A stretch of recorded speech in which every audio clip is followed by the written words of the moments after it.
Welcome back, everybody, to another video from the Stabilize. I'm here today with Jordan. How are we doing, Jordan? Very well, thank you. That is good, and we are here to take a look at Nidoqueen. This list is a list that has quite a bit of potential in this format, but hey, it's probably not our number one choice, but it's definitely worth looking at. It's certainly a deck that I'm always scared to come up against no matter what deck I'm playing, realistically. It's just got so much power that if it draws well, it can beat pretty much anything in the format. Yeah, that's the key, drawing well. So as long as you get the cards that you want when you want them, I mean, it's the same for anything, but you should be fine. The good thing about this deck is that it's self-sufficient once you get to a certain point, but obviously in the first couple of turns it can be a bit fragile. Let's run through the list. We start off with a 4-3 line of Nidoqueen. We've got 4 Nidoran female and 3 Nidoqueen in order to set ourselves up. Nidoqueen has Queen's Call, which means once during your turn you can search for a Pokemon from your deck and put it into your hand. You'll notice we've got a nice little Nidorina proxy down the bottom there, just in case you're looking in great detail. This ability is really good in conjunction with the rest of the Pokemon in our deck in order to set our board up to be taking lots and lots of knockouts with Power Lariat, which does 10 plus 50 more for each of our evolution Pokemon on the bench. And not only does Nidoqueen have a pretty good ability for searching Pokemon, but Nidoran actually has a pretty good Pokemon search effect of its own with, I believe it's Call for Family for 1 colorless energy. Yep, certainly is. Which we are going to be taking advantage of pretty much any game that we open with it going second, because Call for Family is just basically just allowing you to get an extra Pokemon off of an elm. Instead of getting just 3 Pokemon, you'll now be able to find out 4. Yeah, and the list that we're playing actually makes it really easy to get that Call for Family off. In other Nidoqueen lists that are only realistically playing triple colorless and maybe 1 or 2 basic energy, it's going to be almost impossible to do, but our list is slightly different because of another Pokemon that we have down the track, but we'll get the rest of them out of the way first. The other one that is the key to our structure is our 3-3 line of Meganium. With Quick Ripening Herb, we are able to play basics down and then immediately use Quick Ripening Herb to evolve them into stage 2s. So Nidoqueen with Meganium means that you can evolve into a Nidoqueen, use Queen's Call, find another stage 2, and then use Quick Ripening Herb to put that Pokemon straight into play.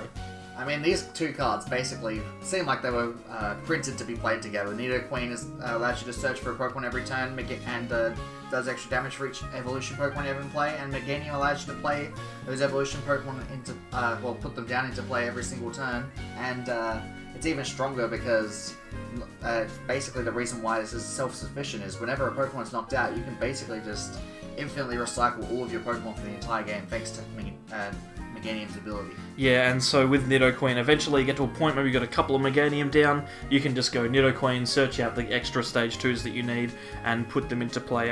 One of our other stage 2 lines is a 3-3 line of Swampert. Power Draw is exceptionally powerful. Being able to trade any card for 3 cards is really good. And it is able to burn some of the dead cards that we have, because at certain points in the game we will have lots of dead cards, draw into energy that we need, and it also gives us an interesting attacker up against things like Reshizard or Blacephalon. Hydro Pump can actually take knockouts in those matchups if you have Super Boost Energy, which is really cool. It can. Super Boost Energy does basically double the damage output of Hydro Pump. It brings it from 80 to 160 damage, and then of course you're going to be hitting weakness against some of those big fire decks in the format, and very easily taking 1-hit KOs, but it's obviously there mainly for the power draw ability. Basically, you want to try and get all 3 of these stage 2s into play as fast as possible, and once you've got the search power of Nidoqueen, the draw power of Swampert, and the board stabilizer of Meganium, you've basically got everything you need to kind of close out the game every time. Yeah, and one of the cool little tech cards that we've put in, obviously you'll be using these guys as your main attackers and your main support throughout the game, but in the late game, one of the things that Nidoqueen sometimes struggles with is energy. Obviously, triple accelerated energy, you are only allowed to play 4, you can play Super Boost as well, which kind of acts as a 5th. But if you're up against a non-GX deck, you're going to struggle to get the knockouts that you need to get. Some people have played Oranguru, and some people have played Welder. We've actually decided to go with a 1-1 line of Porygon-Z.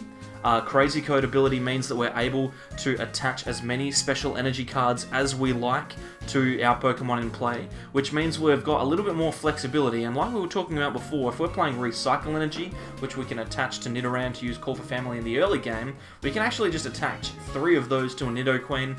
If it gets knocked out, it gets knocked out, and we get those energy back, we can just Crazy Code them all back on to get more knockouts. It's probably not one for the early game, but once you're set up and going, it's really, really easy to find Porygon-Z and get that effect into play. It's certainly a really strong option to have, and it's especially good considering this specific list we aren't running any cards like Switch, so the Porygon Plus Recycle Energy engine kind of acts as a switch every turn, because you can just attach as many Recycle Energy as you need to the active, retreat, put them back into your hand, and then put them onto your active Pokemon. So once you've got a couple Recycle Energy in your hand, you're going to have basically free retreat for the rest of the game. And it's also strong because the fact that we've got Porygon and all of our other Pokemon being stage 2s, it means that our Nidoqueen is always going to be having potential for max damage because we have no basic Pokemon in the list that can't evolve.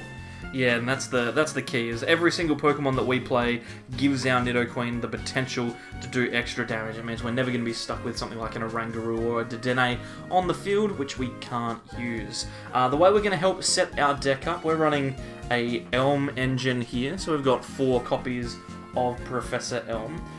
This card is very, very good in Nidoqueen, not just on the first turn. You'd associate Professor Elm with being excellent turn 1, which it obviously is, but with the ability on Meganium, you can use Professor Elm to search out a basic, then Nidoqueen to search out the stage 2 and just put it into play straight away. It's actually really strong at pretty much any part of the game except for like turn 2 when you ideally want to set up your stage 2s. Elm is almost always a supporter that you don't mind having in your hand, but hey, you can always trade it away with Swampert if you need to. But it's just really strong card in this deck because luckily for us there is a 60 HP basic version of all of the Pokemon we're playing in this deck. Yeah, and that's something to note as well, that if you are going to play this with Elm, you can use the 60 HP Chikorita, the 60 HP Porygon, the 60 HP Swamp, what's it called? Mudkip, that's the one.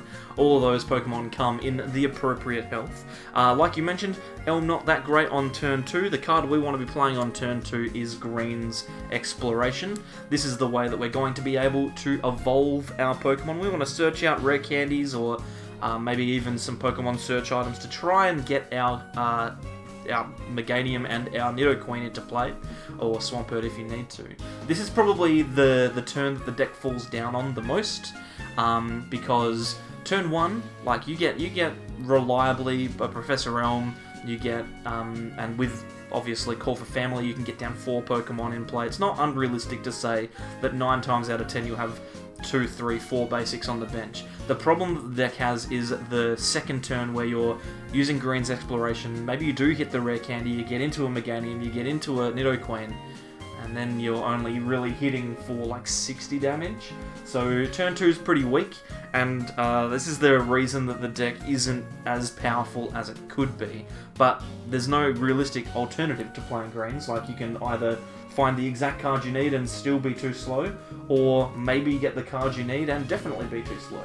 And that's just the nature of this deck, is it's a deck that not only aims to get stage 2s out, but it aims to flood its board with stage 2, so it's obviously going to take a couple turns to do that, and Greens is going to be your fastest way of getting to that stage. Obviously, as soon as you get any of your Pokemon into play, Greens is going to be shut off for the rest of the game, but it really just helps you stabilize in those few turns where it's a little awkward trying to get your Pokemon out, because once your stage 2s are in play, in theory you don't really need supporters, because your abilities are pretty good anyway. Yeah, so once you're going, you're going, so it's not a big deal.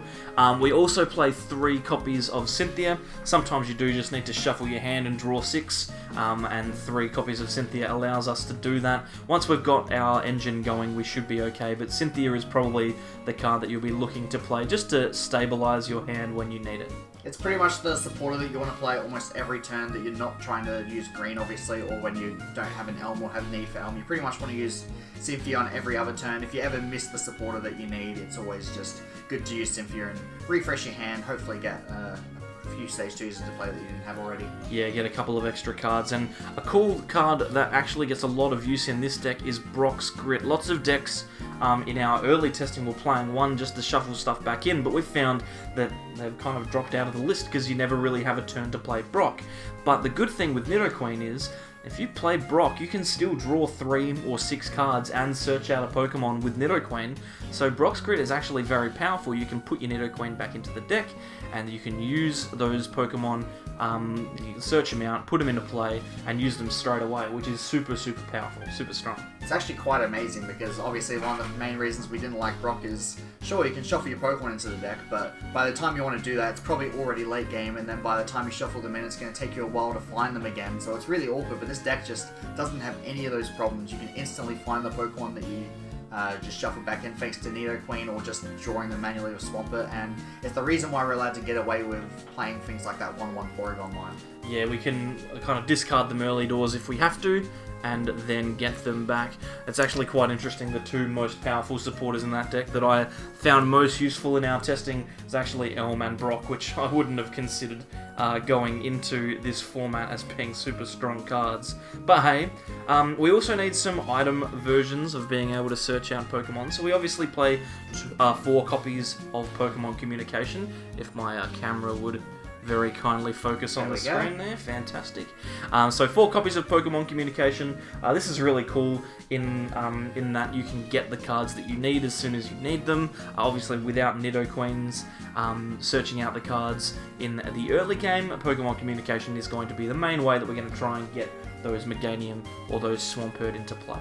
And this deck just has so many Pokemon. There's obviously 4 different Stage 2 lines, and Stage 2s just in general require a lot of space. So I believe there's 21 Pokemon in this list right now, which is pretty much what I usually consider to be like the perfect amount for Pokemon Communication to be just a really strong card in the opening turns of the game, or just in the game in general, but specifically in the opening turns, because even if we don't get Elm, we're hoping to, if we don't have Elm, at least have a Cynthia, and therefore just draw a whole bunch of cards, and hopefully Pokemon Communication and Mysterious Treasure, which you're about to talk about, is going to get us those Pokemon that we need. Yeah, so Mysterious Treasure, we're playing 2 copies of that. We could probably up it to 3 realistically, but 2 at the moment. It helps us search out our Nidoqueen, which helps us search out anything in the game. Since we're running the Recycle Energy, we're going to find it easier to call for family, which means we're more likely to have Chikorita in play, so we don't necessarily need to play Nest Ball, which is the other really, really good ball search option in this deck. We kind of feel that Mysterious Treasure is more powerful just because we're able to get that extra basic onto the field in the early game. And it's just the concept that Mysterious Treasure finding Nidoqueen, Nidoqueen finds anything, basically almost turns Mysterious Treasure into a universal card for any type, which is really strong, and you really do just need like a generic search card that you can find off of greens that will almost always get a Pokemon. Yeah, and this is probably the most, it's the most reliable way of finding the Pokemon that you need to. And the most reliable way to help you find supporters when you don't have them is Pokegear. Like we said, you need specific supporters on specific turns of the game, specifically turn 2 with greens. And so Pokegear essentially says there's 8 cards in deck that are going to let me try and get to a greens, right? We've got 4 green and 4 Pokegear. So in the early game, we give ourselves as much of a chance to draw into the green as we need. Obviously, if we've got it, then we're fine. We can use Pokegear to search for other stuff down the track. But it's going to give us that extra consistency that we need to make sure that the rare candy comes out. And talking of rare candy, I might just put the 4 of them on the screen now. 4 is probably a little bit high with greens. We could probably cut down to 3. And maybe that's where we find the space for Mysterious Treasure. But hey, you need the rare candy. Rare candy's super powerful. It's a stage 2 deck.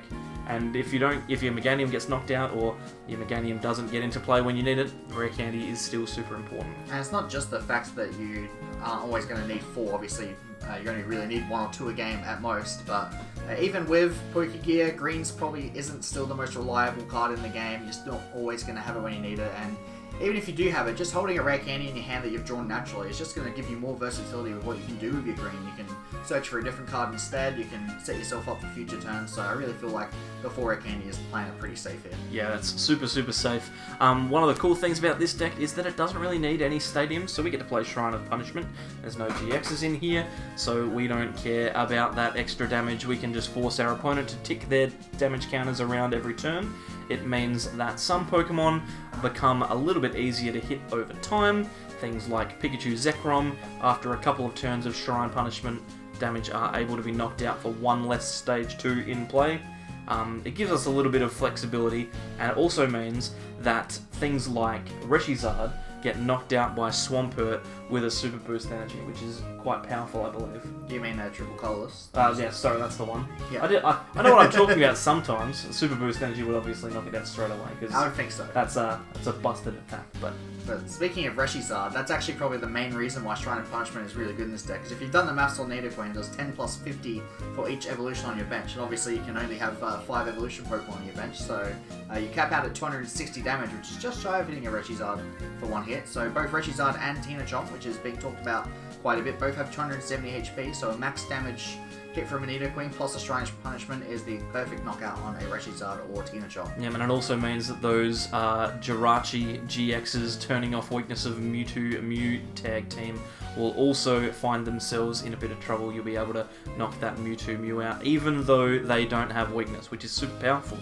And because you're likely to go behind, Reset Stamp is a pretty good card. Obviously you're going to play one of these in every deck that you run, probably 2 if you can find the space, but we've opted just for the 1 here. One of the things about Nidoqueen is you are likely to go behind, like we said. If you go first, you are unlikely to be attacking until the 3rd turn of the game for any meaningful damage.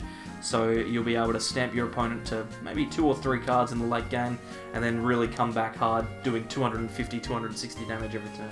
Yeah, I would certainly love to play a high count than one of Stamp, because it's just so good in the non-GX deck that's going to be falling behind early. It's almost always going to be a card that you want to use at least once a game. Obviously, we've focused a bit more on consistency in this list, because that is the most important part of the deck. So only fitting 1 Stamp in at the moment, but definitely a card I'd love to see increased in the future, just because of how powerful it is. Yeah, absolutely. The consistency is the key, and in all of our testing decks that we've got so far, we've really just been looking to make sure that we can get the deck to do what we want it to do every turn. Moving on to the energy now, like Naganadel with Porygon GX, our energy line is actually interesting to talk about. We're not just going to throw down a bunch of energy and then just move on with our lives. We've got 4 copies of Triple Acceleration Energy. This is obvious because all of our attackers attack with it. I want to make sure that you have these Triple Accelerated Energy when you need them. Being discarded is frustrating, but that's okay, because we also play 4 copies of Recycle Energy, and this card with Porygon-Z is absolutely broken. This is the reason why this deck can afford to only play 4 Triple Acceleration Energy, and the reason why you don't even get punished that badly for having to discard them early. As long as you have 1 or 2 for the early game while you eventually build your hand up, eventually by the time you've drawn a whole bunch of cards to swamp it, you're going to draw into at least 2 or 3 of these Recycle Energy, and as soon as you got 3 in your hand, you basically don't have to worry about energy for the rest of the game. It's almost like a Malamar deck having 3 Malamars in play and being like, yep, I don't need to worry about energy, I just got 3 energy to Giratina every turn. That's basically what Recycle Energy does for this deck. It just guarantees that every turn you're going to be pulling off an attack, and when that attack is doing 260 damage on a non-GX, I'd be feeling pretty good. Yep, it's like, okay, well, I have to deal with this Nidoqueen right now. Okay, well, let's knock it out. Cool, knocked it out. Well, they've used the Nidoqueen to get another Nidoqueen. Alright, and now the energy that was on the first Nidoqueen is on the second Nidoqueen, and then there's another Nidoqueen. Well, what do I do now?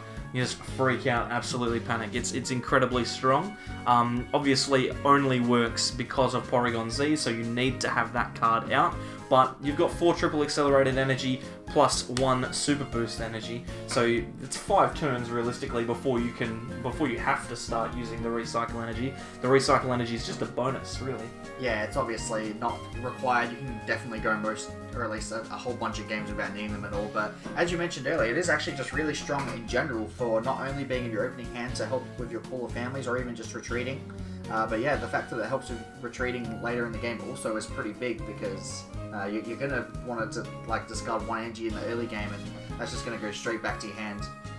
Yeah, it's pretty good. And Super Boost Energy is probably the most versatile card in the deck when it comes to attackers. You can put this on literally any of your stage 2s and have them attack. Nidoqueen is obviously number 1, but like we said, Swampert can do 160 with a Super Boost Energy, which is quite powerful. It's going to be able to knock out any fire type, as well as really threaten some of those big GXs like Ultra Necrozma, which are floating around. Just a couple of Shrine Ticks will sort that one out. And the funny thing is, you can actually use Super Boost Energy to attack with Meganium if you're in an absolute pinch. If your opponent puts down something like, I don't know, what's a grass weak Pokemon? I don't know, Aerodactyl G? Sure. Yeah, Aerodactyl GX, whatever.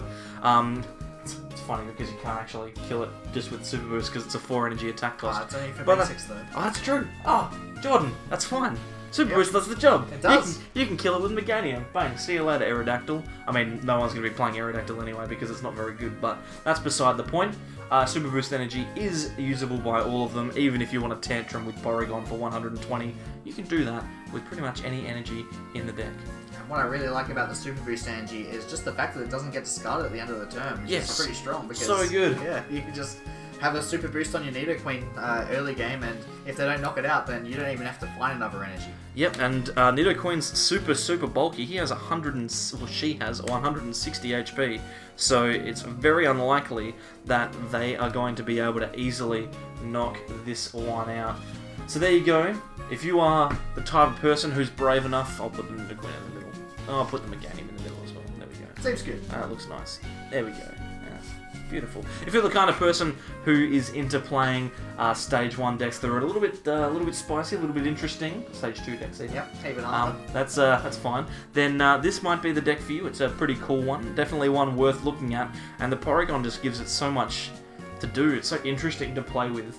Obviously, there are consistency issues. Don't take this into a tournament thinking that it's going to work every single time, because it probably won't. But hey, if you could get it to work every single time, you'd probably win the whole thing.